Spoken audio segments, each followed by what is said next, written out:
Francis പാപ്പായെ അതിന്റെ യാഥാർത്ഥ്യത്തിൽ അവതരിപ്പിക്കുന്നതിൽ കേരളത്തിലെ കത്തോലിക്ക മെത്രാന്മാർ ഒന്നടങ്കം തങ്ങളുടെ അജഗണങ്ങളെ വഞ്ചിച്ചിട്ടുണ്ട്. അതുകൊണ്ട് തന്നെ പാപ്പായെ ഒരു പാരമ്പര്യവാദിയായോ കണിശക്കാരനായോ മറ്റുമാണ് ഇവിടുത്തെ മെത്രാന്മാർ, പ്രത്യേകിച്ച് സീറോ മലബാർ മെത്രാന്മാർ അവതരിപ്പിച്ചിരിക്കുന്നത്. സഭാരാഷ്ട്രീയത്തെപ്പറ്റി വേണ്ട അറിവില്ലാത്ത ആളുകൾ അതെല്ലാം കണ്ണടച്ച് വിശ്വസിക്കുകയും ചെയ്തു എന്നതാണ് മറ്റൊരു പോരായ്മ. കേരള സഭയിൽ കരിസ്മാറ്റിക് ധ്യാനഗുരുക്കന്മാരുടെ സ്വാധീനം അതിന്റെ പരമോന്നതിയിൽ എത്തി നിൽക്കുമ്പോഴാണ് പാപ്പ ഫ്രാൻസിസ് രംഗപ്രവേശനം ചെയ്യുന്നത്. ലിബറൽ തിയോളജി അഥവാ വിമോചന ദൈവശാസ്ത്രം പിറവിയെടുത്ത ലാറ്റിൻ അമേരിക്കൻ രാജ്യങ്ങളിൽ നിന്നും ആദ്യമായി തിരഞ്ഞെടുക്കപ്പെട്ട ഒരു പാപ്പ ആയതുകൊണ്ട് തന്നെ അതിന്റെ സ്വാധീനം അദ്ദേഹത്തിനുണ്ട്. അതുകൊണ്ട് തന്നെ അദ്ദേഹം പാരമ്പര്യവാദിയായ ഒരു പാപ്പ അല്ല എന്നത് 100% വ്യക്തമായ കാര്യമാണ്. അദ്ദേഹത്തിന്റെ അജപാലന ശൈലി എന്നത് വിമോചന ദൈവശാസ്ത്രത്തിലും ലൂക്കാ സുവിശേഷകൻ വരച്ചുകാട്ടുന്ന കരുണയുടെ ക്രിസ്തു രൂപത്തിലും അധിഷ്ഠിതമായിരുന്നു. നഷ്ടപ്പെട്ടതിനെയും കളഞ്ഞുപോയതിനെയും തേടിപ്പിടിക്കാനിറങ്ങിയ പാപ്പായുടെ അലച്ചിലുകൾക്കും സംസാരങ്ങൾക്കും സാമൂഹ്യ നീതിയുടെ സ്വരം കൂടി ഉണ്ടായിരുന്നു. അതുകൊണ്ട് തന്നെ ആ ശബ്ദം പാവങ്ങളുടെയും പാർശ്വവൽക്കരിക്കപ്പെട്ടവരുടെയും ദരിദ്രരുടെയും പക്ഷം ചേർന്നു. അദ്ദേഹത്തിന്റെ ദൈവശാസ്ത്രത്തിന്റെ കാഴ്ചപ്പാടുകൾ പ്ലേറ്റോയിലും അക്വിനാസിലും മാത്രമല്ല ഒതുങ്ങി നിന്നത്. അത് നവീന തത്വശാസ്ത്രത്തിലേക്കും ശാസ്ത്ര സാങ്കേതിക വിദ്യകളുടെ ഇടപഴകലുകളിലേക്കും വരെ എത്തി നിൽക്കുകയായിരുന്നു. ഈ പാപ്പായെ പാരമ്പര്യത്തിന്റെ തൊഴുത്തിൽ കെട്ടുവാൻ കേരളത്തിലെ കൽതായ തീവ്രവാദികളും മെത്രാന്മാരും ശ്രമിക്കുന്നുണ്ട്. ആധുനികവാദിയായ ഒരു പാപ്പായെ പാരമ്പര്യത്തിന്റെ തൊഴുത്തിൽ കെട്ടിയിടുക എന്ന വിരോധാഭാസം നടന്നിട്ടും സഭാ രാഷ്ട്രീയത്തെപ്പറ്റി കൃത്യമായ ബോധ്യവും വിവരവുമില്ലാത്ത കേരളത്തിലെ ചില അടിമ വിശ്വാസികൾ അത് ഏറ്റുപിടിച്ച് നടക്കുന്നുണ്ട്. അതുകൊണ്ട് തന്നെ പാപ്പ ഒരു പാരമ്പര്യവാദിയാണോ എന്ന് പരിശോധിക്കുവാൻ പാപ്പ ഫ്രാൻസിസ് തന്റെ പേപ്പസിയുടെ കാലത്ത് സ്വീകരിച്ച പ്രധാന നയങ്ങൾ താഴെ കൊടുക്കുന്നു. ഇത് കണ്ടിട്ട് അദ്ദേഹം ഒരു കൽതായ തീവ്രവാദികളെ പോലെ പാരമ്പര്യവാദിയാണോ അതോ ആധുനികവാദിയാണോ എന്ന് നമുക്ക് പരിശോധിക്കാം. 1. LGBTQ വ്യക്തികളോട് കാണിച്ച പരിഗണന. പ്രത്യേകിച്ച് സ്വർഗാനുരാഗികളായ വ്യക്തികൾക്ക് ആശീർവാദം കൊടുക്കാമെന്നുള്ള നിയമം പാപ്പ കൊണ്ടുവന്നു. ഒരിക്കൽ കൂടി പറയട്ടെ, വ്യക്തികൾക്ക്. അവരെ വിധിക്കാൻ താൻ ആരാണ്? അവരും ദൈവത്തിന്റെ മക്കളല്ലേ എന്ന് പാപ്പ പറഞ്ഞു. പാരമ്പര്യവാദികൾ LGBTQ അംഗങ്ങളോട് കടുത്ത വിരോധം വെച്ചു പുലർത്തുന്നവരാണ്. 2. ലിബറൽ തിയോളജിയിൽ അധിഷ്ഠിതമായി പാവങ്ങളോട് പക്ഷം ചേരൽ പാപ്പായുടെ മുഖമുദ്രയായിരുന്നു. പാരമ്പര്യവാദികൾക്ക് ലിബറൽ തിയോളജി സ്വീകാര്യമല്ല. 3. അഭയാർത്ഥികളെ സ്വീകരിക്കുക എന്നത് പാപ്പായുടെ പ്രധാന നയമാണ്. എന്നാൽ പാരമ്പര്യവാദികൾ അഭയാർത്ഥി പ്രവാഹത്തെ എതിർക്കുന്നു. 4. ഇതര മത സൗഹാർദ്ദം. മറ്റു മതങ്ങളിലും സത്യത്തിന്റെ അംശമുണ്ട് എന്ന വിശ്വാസം പാപ്പായ്ക്കുണ്ടായിരുന്നു. മറ്റു മതങ്ങളെ ആദരവോടെ കാണാൻ പാപ്പായ്ക്ക് കഴിഞ്ഞിരുന്നു. 5.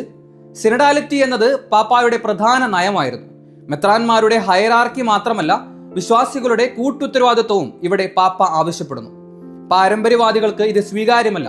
കാരണം അധികാരം മെത്രാൻ മാത്രമാണ് കൈയാളുന്നത് എന്ന വിശ്വാസം അവർക്കുണ്ട്. കേരളത്തിൽ പാപ്പ വിഭാവനം ചെയ്ത സിനഡൽ പ്രക്രിയ അമ്പെ പരാജയമായിരുന്നു. 6. സിനഡാലിറ്റിയിൽ അടിസ്ഥാനമാക്കി വിശ്വാസികളെ കേൾക്കാൻ സഭാ നേതൃത്വവും പരസ്പരം കേൾക്കുവാൻ വിശ്വാസികളും തയ്യാറാകണം എന്നതാണ് പാപ്പായുടെ പക്ഷം. പാരമ്പര്യവാദികൾക്ക് ഇത് സ്വീകാര്യമല്ല. മെത്രാൻ എന്നത് പരമ്പരാഗത അധികാരമുള്ള രാജകീയ പദവിയാണെന്ന ബോധം അവരിൽ അന്തർലീനമായതുകൊണ്ട് വിശ്വാസികളുടെ ഇടയിലേക്ക് ഇറങ്ങിച്ചെല്ലുവാൻ അവർക്ക് കഴിയില്ല. 7. പാപ്പായുടെ ലിറ്റർജിക്കൽ വീക്ഷണം എന്നത് ദൈവജനത്തിന് പ്രാധാന്യം നൽകുന്നവയും ദൈവജനത്തിന്റെ സമ്പൂർണ്ണ പങ്കാളിത്തം ഉൾക്കൊള്ളുന്നതുമാണ്. അത് ജനാഭിമുഖ കുർബാനയിൽ അധിഷ്ഠിതമാണ്. അതുകൊണ്ട് തന്നെ അൾത്താര അഭിമുഖ കുർബാന അദ്ദേഹം പരമാവധി വിലക്കി എന്നത് ഏവർക്കും അറിയാവുന്ന വസ്തുതയാണ്. അതുകൊണ്ട് സഭയിലെ ആധുനികവാദികൾ, അത് റോമൻ കത്തോലിക്ക ലത്തീൻ സഭയാണെങ്കിലും സീറോ മലബാർ സഭയാണെങ്കിലും, ജനാഭിമുഖ കുർബാനയും ദൈവജനത്തിന് പ്രാധാന്യം കൊടുത്തുള്ള ലിറ്റർജിയും മാത്രമേ ഉയർത്തിക്കാട്ടുകയുള്ളൂ. എന്നാൽ പാരമ്പര്യവാദികൾ, അത് ലത്തീൻ സഭയിലെ ആണെങ്കിലും സുറിയാനി സഭയിലെ ആണെങ്കിലും, അത് പരമ്പരാഗത ആരാധനക്രമ രീതികൾക്ക്, പ്രത്യേകിച്ച് കിഴക്കോട്ട് തിരിഞ്ഞുള്ള രീതികൾക്ക് പ്രാധാന്യം കൊടുക്കുന്നവർ ആയിരിക്കും.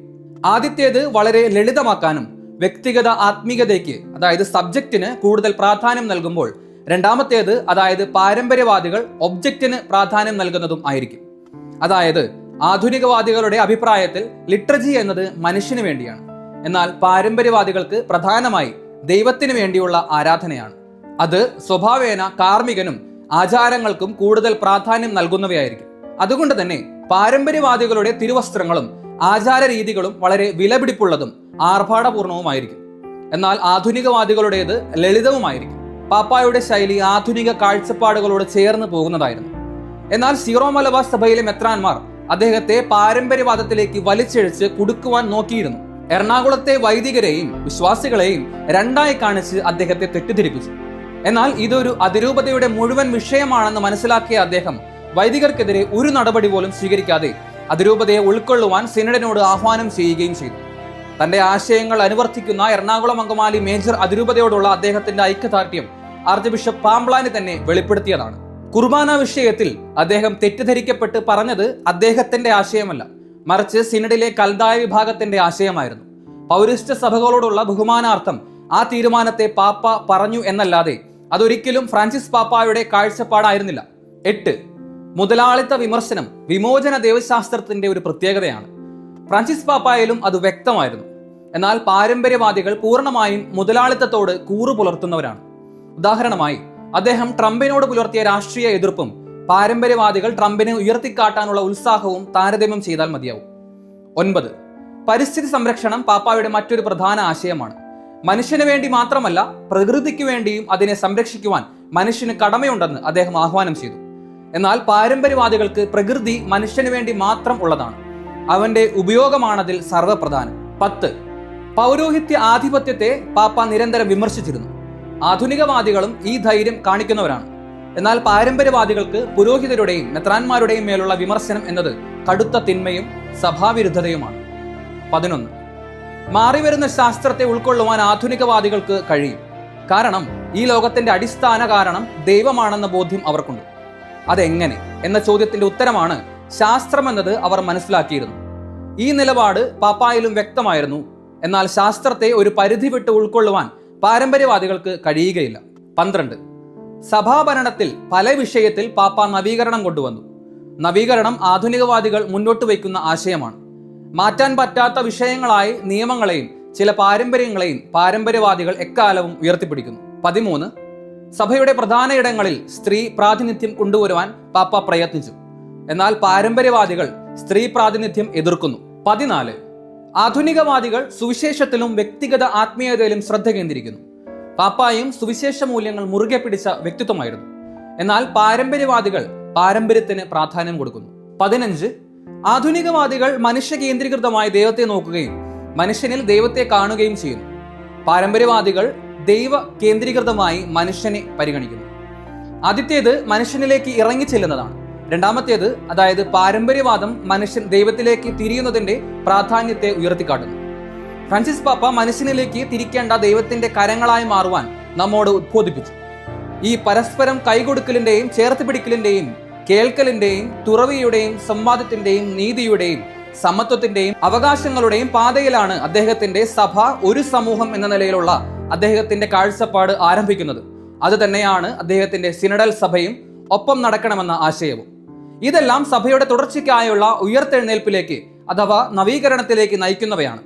ഇവിടെയാണ് കാലഘട്ടത്തിന് ചേർന്ന പാപ്പ എന്ന ആശയം ഫ്രാൻസിസ് പാപ്പായിൽ ലയിക്കുന്നത്. കാരണം അദ്ദേഹം തിന്മകൾക്കെതിരെ ലോകത്തിന് ഒപ്പം നടക്കുവാൻ തയ്യാറായി. പാരമ്പര്യവാദികൾക്ക് ഫ്രാൻസിസ് പാപ്പ വിമതനാകുന്നത് പോലെ കൽദായ പാരമ്പര്യവാദികൾക്ക് എറണാകുളം അങ്കമാലി മേജർ അതിരൂപതയും വിമതരാണെന്നതിൽ പ്രത്യേകിച്ച് അത്ഭുതപ്പെടാനൊന്നുമില്ല.